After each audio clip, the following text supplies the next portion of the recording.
Di Surakarta, cerita tidak selalu ditulis dengan huruf.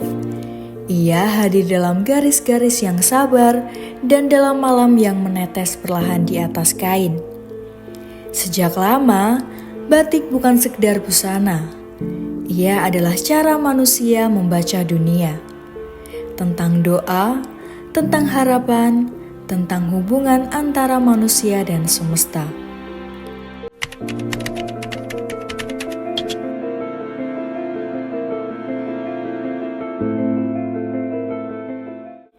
Setiap motif menyimpan jejak pengetahuan. Setiap pola adalah bahasa yang diwariskan dari tangan ke tangan hingga dari generasi ke generasi.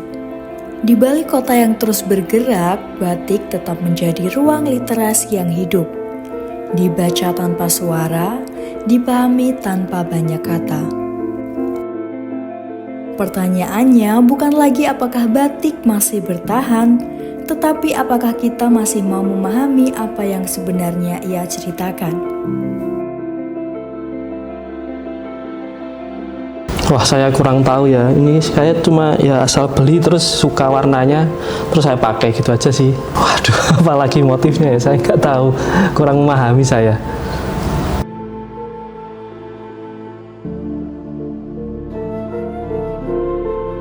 Dari tangan para pengrajin, kita dapat belajar bahwa batik tidak pernah dibuat tanpa makna. Seperti parang yang mengajarkan keteguhan, hingga kawung yang mengingatkan pada keseimbangan. Motif-motif ini bukan sekedar hiasan, ia adalah pesan yang disimpan rapi di dalam pola. Namun waktu terus berubah. Di tengah dunia yang serba cepat, membaca simbol menjadi semakin jarang dilakukan.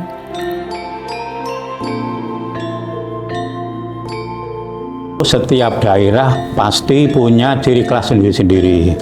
Contohnya misalkan, contoh batik Solo, itu kebanyakan pasti ada dua ciri khas. Ciri khas Sogan atau ciri khas Bledak. Jadi kalau Bledak itu berarti Sogan dengan putih. Jangan dikatakan kalau putih itu Jogja, tidak, Solo pun juga punya. Tapi kalau Sogan, itu ciri khas Solo itu Sogan. Bahwa batik di Solo itu ciri khasnya adalah batik yang Sogan, latar hitam, itu yang netral.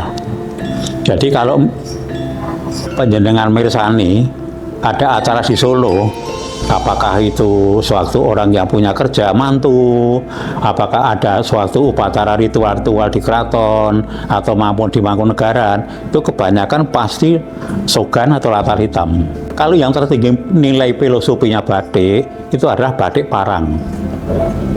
Mengapa kok batik parang? Kok tidak sido mukti? Kok tidak sido luhur? Kok tidak sido mulya? Atau yang lain, atau cuwiri?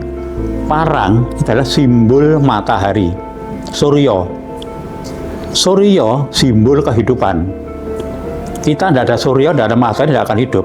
Tanaman-tanaman itu pun juga tidak ada matahari, tidak akan hidup. Makanya kalau acara resmi di keraton maupun Mangkunegaran, itu pasti yang memakai corak parang pasti keluarga raja atau Sentono Dalem Rojo, raja. Itu pakai parang. Karena parang itu simbolnya adalah kayak matahari. Lah mengapa kok orang kalau ajar di keraton, orang yang di luar keraton tidak boleh pakai parang?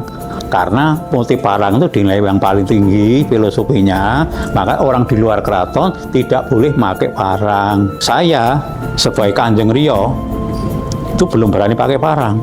Tapi kalau saya punya kerja di rumah, aku mantu, aku apa itu saya pakai parang, enggak apa-apa. Nah, di rumahku dewe ya. Tapi kalau saya masuk kalau keraton, saya belum berani karena saya belum pangeran. Kalau saya sudah pangeran maupun orang di luar keraton boleh pakai parang. Karena batik itu jangan lupa bahwa batik, orang membatik itu dulunya orang yang meditasi.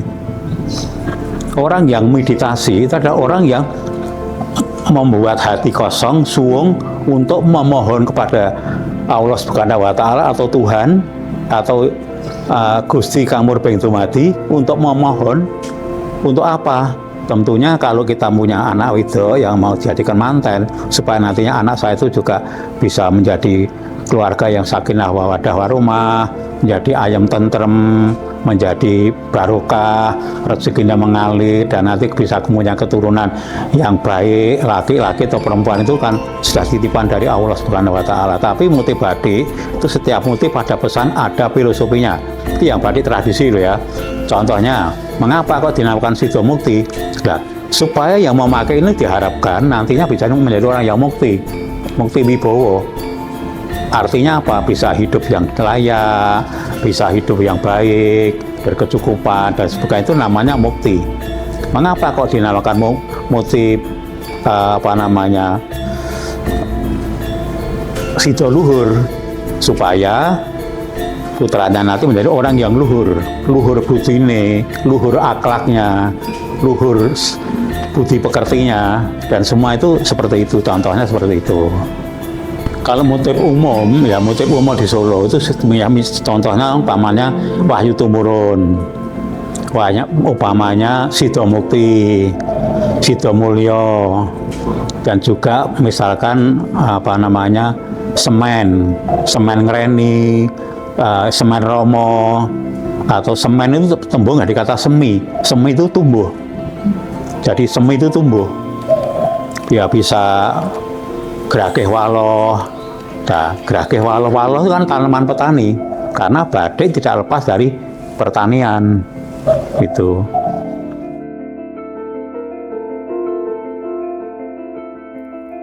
Melestarikan budaya tidak hanya tentang tradisi yang diwariskan, tetapi juga tentang kesadaran generasi penerus untuk menjaga identitasnya. Hal ini yang kemudian menjadi pesan bagi anak-anak muda saat ini. Jadi anak-anak muda yang penting nomor satu adalah kemauan dan keinginan dan tekad. Karena punya uang berapapun kalau tidak punya kemauan ya percuma. Nomor satu adalah kemauan untuk mengenal jati diri kita. Jangan lupa kita mempunyai jati diri sendiri-sendiri. Jangan sampai kita itu mempunyai jati diri, kita pakai jati diri orang negara lain. Loh, maaf, kebanyakan sekarang itu wong Jawa hilang Jawa nih. Loh, maaf tuh ya, kelihatan sekali orang Jawa kehilangan Jawa nih. Tapi saya yakin pada suatu saat Jawa itu akan kembali.